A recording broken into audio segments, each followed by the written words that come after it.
Hello, folks. Welcome back. This is Chris in central Pennsylvania. It's pretty early in the morning here, about 1:28, approximately 90 minutes since the global reciprocal tariffs regime has taken effect, and those tariffs are now being collected on goods coming from countries all over the world. For many countries, this is a serious problem. Others, it's an annoyance, but not a major problem. 8 countries or organizations, one of which is the European Union, have come to trade agreements with the Trump administration. Now, make no mistake, this isn't Trump being a bully. This is Trump standing up for America, for American workers, and for our economy. For decades, the political elite in Washington, D.C. have sold us down the river, allowing countries to have unfair trade with us, all the while telling consumers that buying things like coffee, we need to respect fair trade.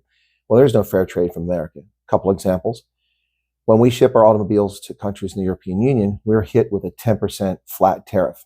On top of that, we also have to deal with value-added tax, something that isn't present in America. Value-added tax doesn't add value to your product. That's a scam.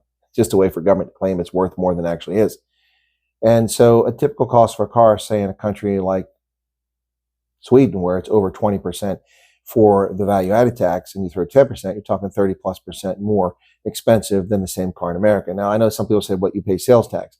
You do, but it's different levels, but it's never more than 4 to 6%, and the worst is like 8 or 9% in a place like Washington State. Still considerably less than what happens to our stuff over there. But we're looking for fair trade. We charge Europeans 2.5% tariff to put their cars in here until recently. That was jacked to 25%. Anyway, we reached agreements with 8 countries and one organization, the European Union.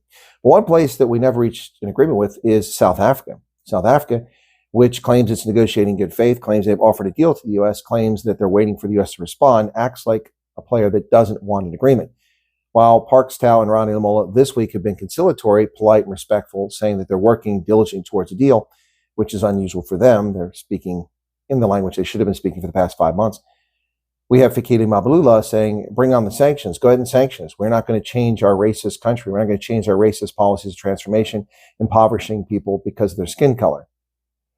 That's what Fikile and Mbalula is saying. That's not the words he said, but he did say bring on the sanctions.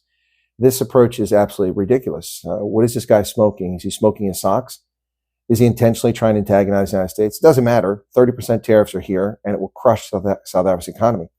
The pain has already started back in March when Brno relocated its ammunition plant from South Africa back to Indiana. And now we see massive 750 million rand contracts canceled for car equipment manufacturers. Things are not looking good in South Africa. And tariff days here, 30%, possibly another 10% for being a BRICS member, and who knows from there, maybe even more. And the ANC is not negotiating in good faith. What say you, South Africa?